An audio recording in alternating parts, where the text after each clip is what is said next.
Yo tengo como una formación de base a sociología, soy licenciado en sociología de la Universidad de Buenos Aires, un trayecto de investigación académica, siempre interesado en políticas públicas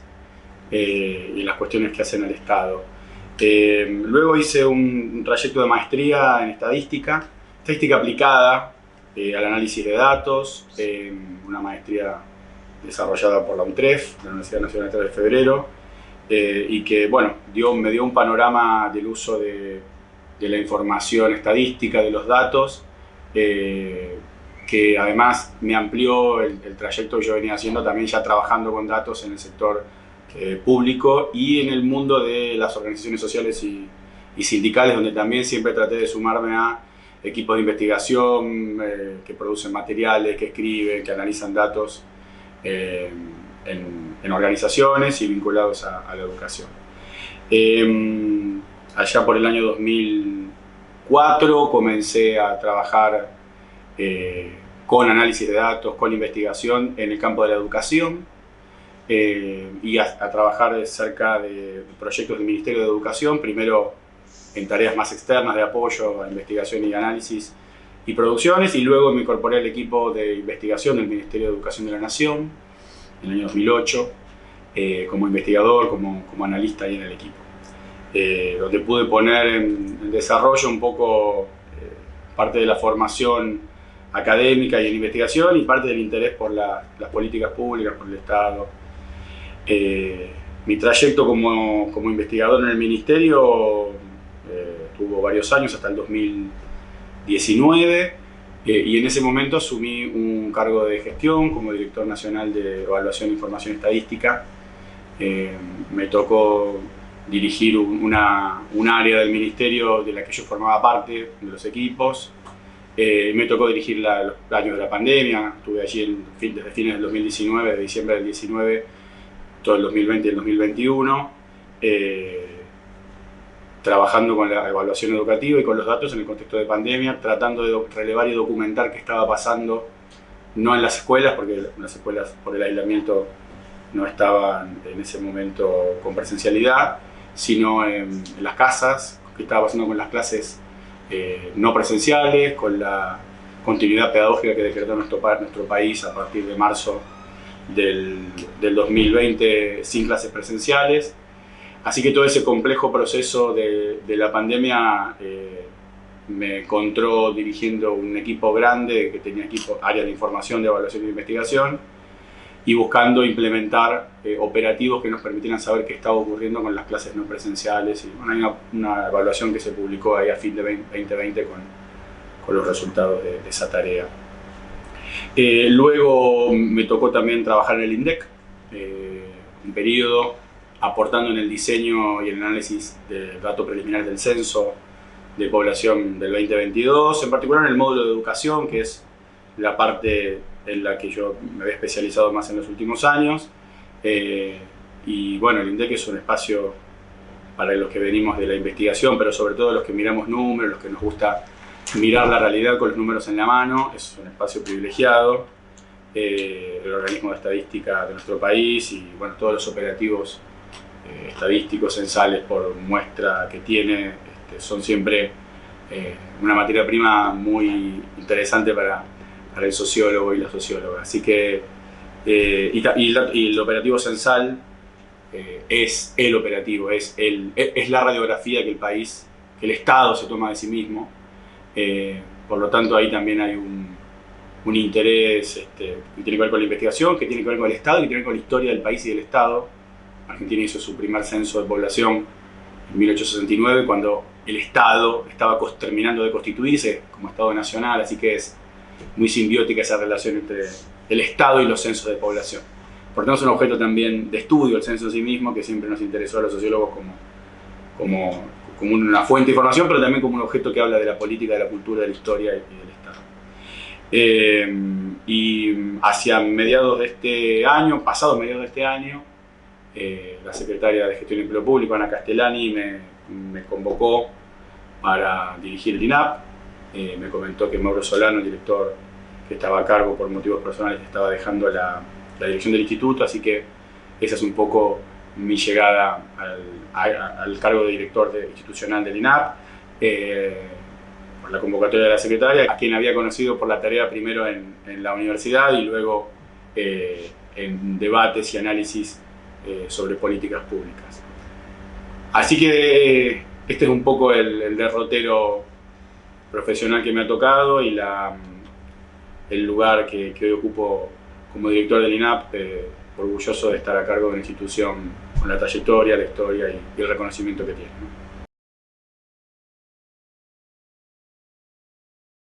En septiembre de este año, bueno, asumí la dirección del instituto. Como todo empleado del sector público, conocía el INAP desde afuera, por capacitaciones en las que había participado, pero también por el modo en que se habla del INAP entre los compañeros y compañeras de la administración pública, como un lugar de conocimiento, un lugar de formación, un lugar de capacitación, y con un modo de hablar del INAP también vinculado a lo que en algunos lugares se menciona como una marca, es decir, una institución con identidad propia dentro de un Estado que puede ser más o menos cambiante de sus jurisdicciones, sus reparticiones de sus nombres, pero dentro de esa historia que cambia más o menos, hay instituciones, hay áreas, hay organismos que permanecen, que se ganan un lugar, y creo que el INAP es uno de esos en el Estado Nacional. Así que ese era un poco el conocimiento externo que yo tenía del INAP. Cuando me tocó comenzar a dirigir el instituto, lo primero que hice fue obviamente reunirme con sus directores nacionales, las directoras, los coordinadores y luego con todos los equipos, sentarme con los equipos completos a tener una conversación amplia, abierta sobre los procesos de trabajo, los objetivos, el sentido que tiene para cada uno la tarea que hace aquí en el INAP. Fueron varias semanas además de, obviamente, las revisadas normativas, conocer los procesos, ponerme al tanto de los presupuestos y de toda la dinámica de los proyectos, conocer a la gente que lleva adelante el instituto, a los trabajadores, a las trabajadoras que son los que sostienen el trabajo del instituto hace muchos años. Muchas de ellos, de ellas en el instituto también con trayectorias muy extensas de trabajo, de varias décadas, y que transmiten en su modo de hablar del INAP esa identidad y esa historia que tiene el instituto. Eso se ve hablando con las personas, explícita e implícitamente en el modo de nombrarlo. A propósito de los 50 años, también empezamos a revisar documentos e historia del instituto, conocer un poco algo sobre todo de los orígenes del instituto, que me parece que es bien interesante, la profundidad histórica que tiene, que uno lo puede llevar un poco hasta donde quiera, de acuerdo a la mirada que hace de la historia. Me parece a mí un hito muy interesante y muy relevante, un discurso de Perón del 52 sobre la función pública, y ahí me parece elementos fundacionales para pensar el instituto. Es un discurso que está publicado y que retoma elementos que tienen que ver con la formación del cuadro administrativo que compone el Estado, y una distinción entre gobierno y Estado, que es entre gobierno y aparato estatal, que es bien interesante y que me parece que es un hito interesante para mencionar y para tenerlo siempre muy presente. La constitución del ISAP en pleno desarrollismo, me parece que esa otra etapa de la historia, fines de los 50 y los 60, es clave para entender el lugar que se le da al aparato estatal como un factor de desarrollo. Me parece que esa etapa desarrollista de la Argentina nos deja esto, en algunos casos con democracia, en otros casos con proscripción, en otros casos con dictaduras, pero todo ese periodo nos deja una visión desarrollista que no era solo de Argentina, que era de toda la región, donde el aparato estatal, el Estado, tiene una función muy clara en la orientación del proceso de desarrollo, en el fortalecimiento del mercado interno, de la producción y de la generación de empleo, y que ahí el Estado, el cuadro administrativo y la formación de los cuadros administrativos y técnicos tiene un lugar prioritario. Creo que en esa visión del Estado que comienza en los 40 y se profundiza en los 50 y los 60, ahí el INAP se va perfilando. Primero como ISAP desde fines de los 50 y luego en los 70 como INAP,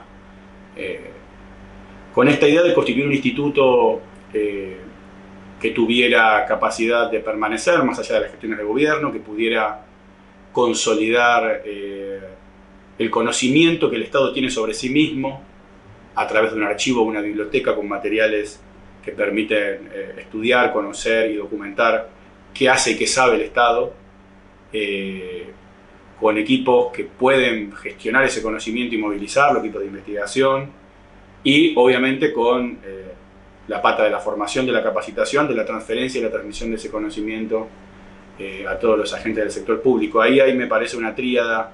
que siempre es importante poner en valor cuando hablamos del INAP o de cualquier instancia de formación en el Estado, que tiene que ver con la parte documental y de archivo, la parte de producción y movilización de conocimiento, y la parte de capacitación, que es el frente obviamente principal del INAP, pero que no se puede desplegar de un modo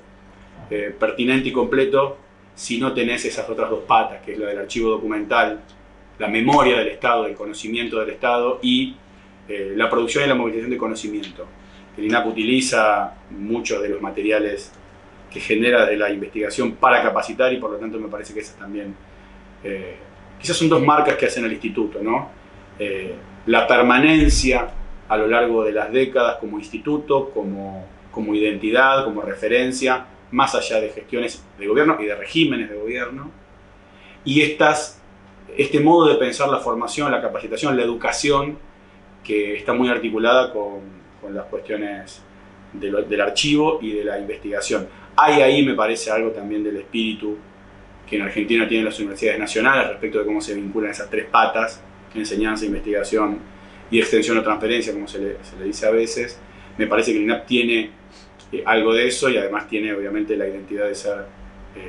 la institución de capacitación del Estado Nacional. Y bueno, esa es la historia que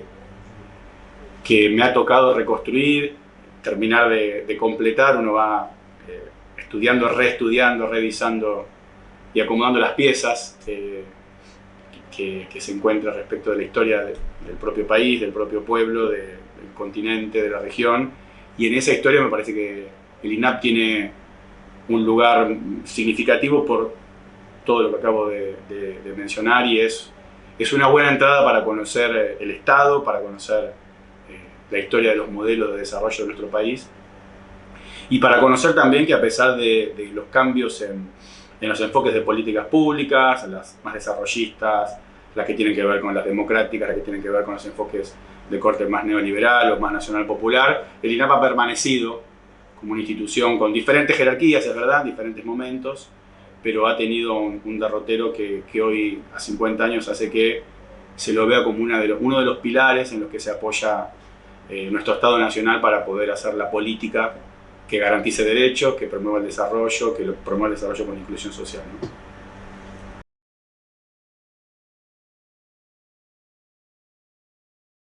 Hay desafíos que tiene el INAP en la agenda de trabajo actual, que tiene que ver, por un lado, con el pasado reciente y casi presente de lo que significa y significó la pandemia y la experiencia dramática que atravesó el mundo y nuestro país y nuestros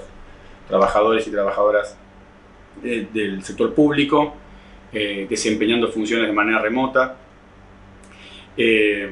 La rápida adaptación y la respuesta muy pertinente que tuvo todo el aparato del Estado, todo el sector público, obviamente empezando por el sistema de salud, que fue quizás la principal trinchera de esa batalla que nos tocó atravesar, pero también con las otras áreas de la gestión pública, los otros servicios públicos, las otras áreas estatales, siguiendo por las escuelas y el trabajo que hicieron docentes, directivos en las instituciones públicas para sostener la enseñanza, para sostener el vínculo con los estudiantes,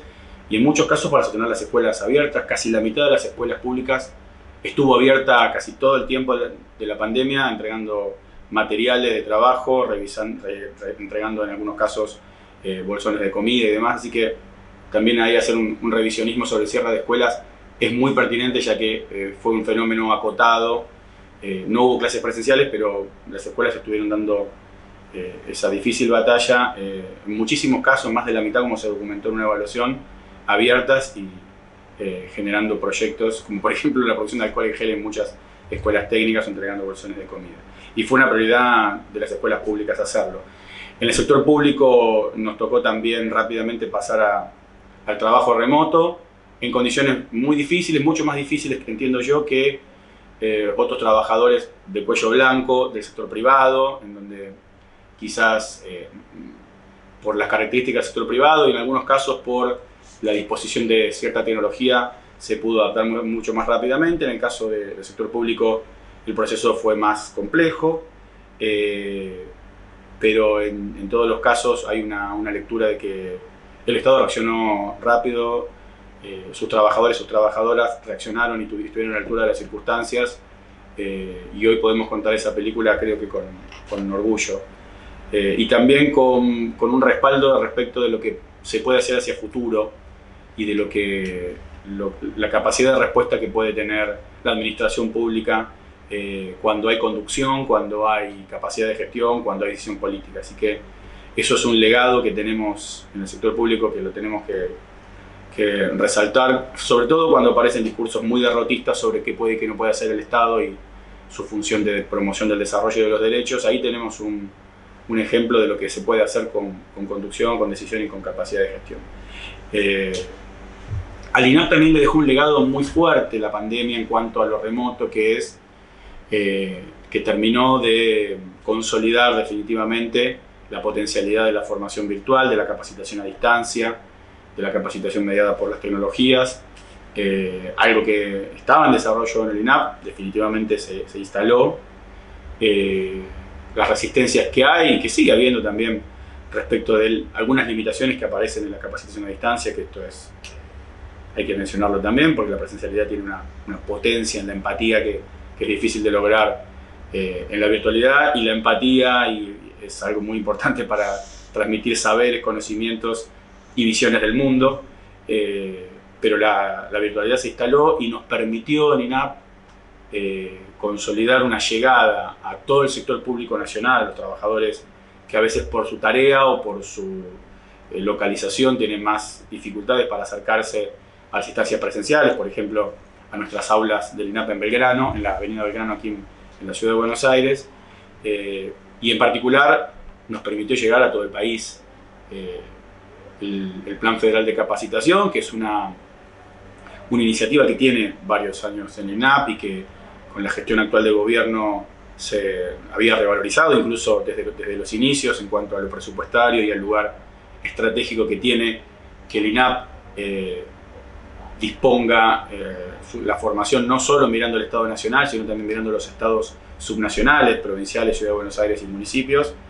La virtualidad nos permitió una llegada en el marco del Plan Federal de Capacitación y en la articulación con el Consejo Federal de la Función Pública, el COFEFUP,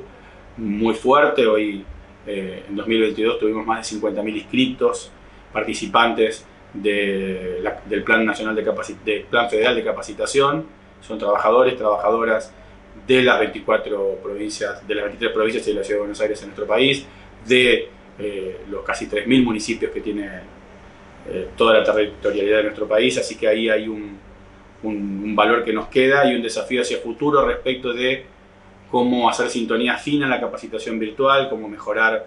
materiales, herramientas, mensajes. En algunos casos todavía tenemos cursos y materiales que requieren revisiones. El equipo de INAP está muy atrás el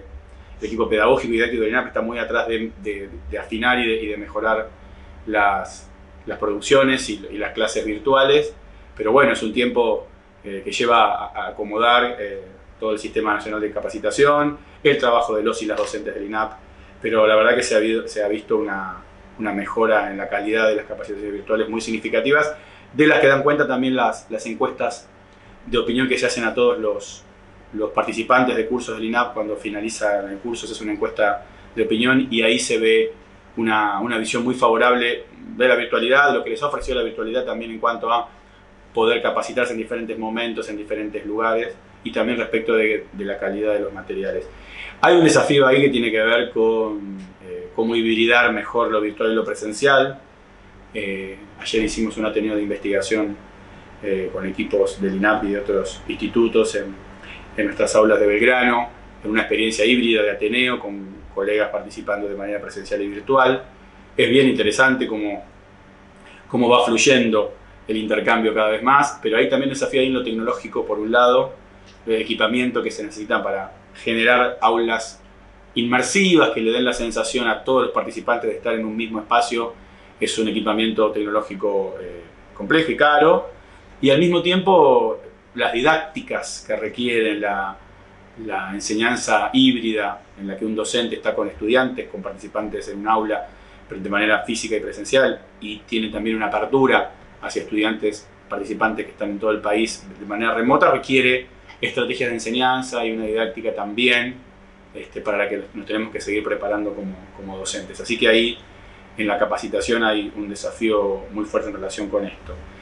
En cuanto a los contenidos de la capacitación, la agenda tecnológica está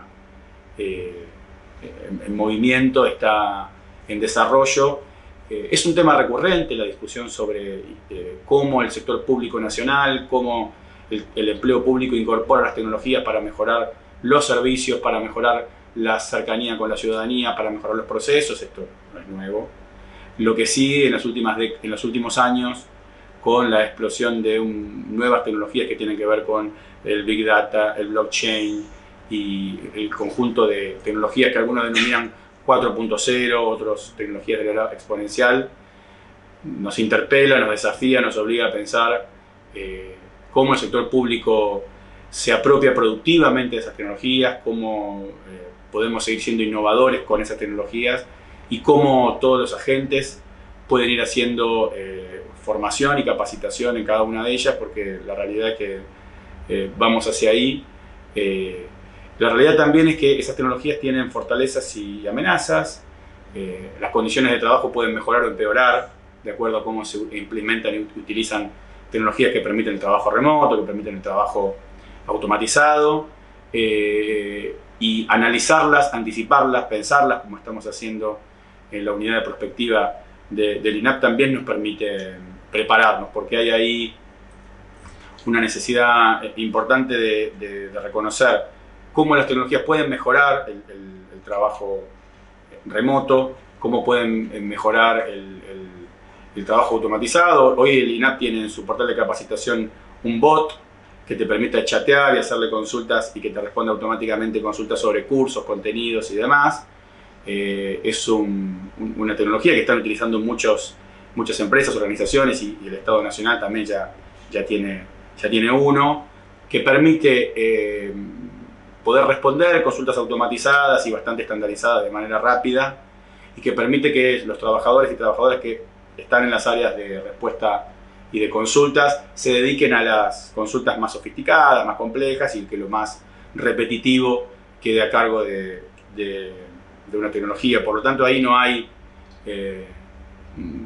hay, si lo pensamos bien y si nos anticipamos y nos preparamos, amenazas en relación al reemplazo de trabajo por capital, pero eso hay que anticiparlo y hay que prepararlo, porque puede haberlo, pero en el Congreso de Empleo Público que hicimos en Bariloche este año, un compañero de los gremios traía este debate sobre el reemplazo y la amenaza que significa la tecnología respecto del empleo. Mi punto ahí es muy claro: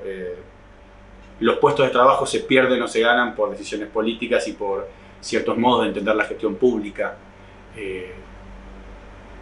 Empleados, empleadas en el sector público no sobran. En todo caso, lo que puede haber es la necesidad de mejorar, readecuar, relocalizar, reestructurar y mejorar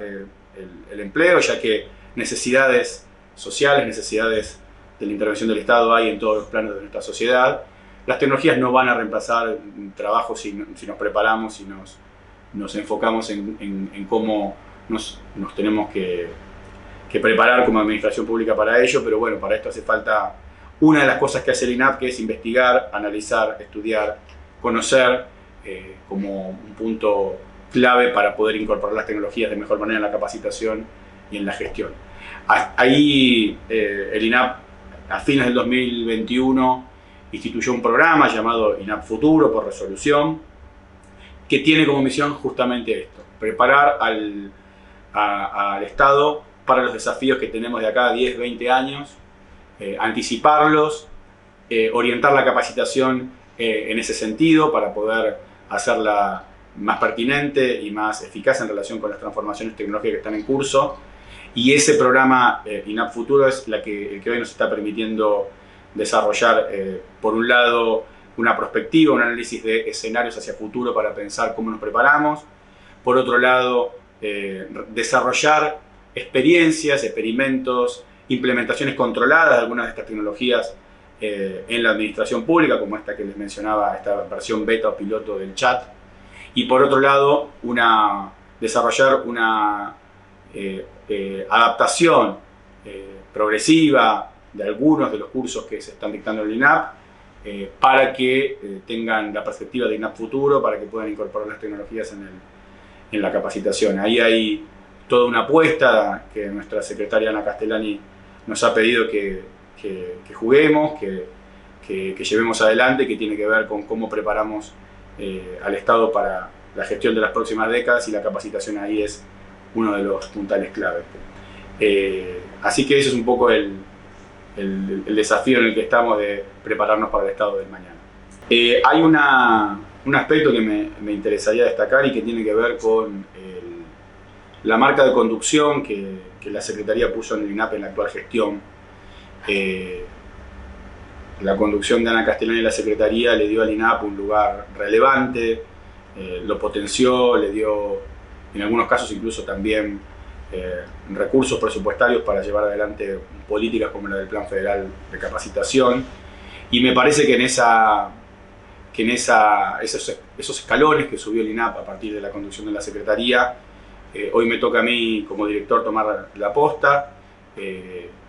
y poder consolidar esa agenda que se ha llevado adelante en la Secretaría. El director que me precedió, Mauro Solano, tuve y tengo oportunidad de trabajar con él, de intercambiar y de poder tomar un poco esa marca que el INAP en esta gestión ha tenido, de revalorizar la capacitación, de llegar a todo el territorio a través del Plan Federal, de poder llegar a las empresas del sector público a través del programa Estado Integrado, un área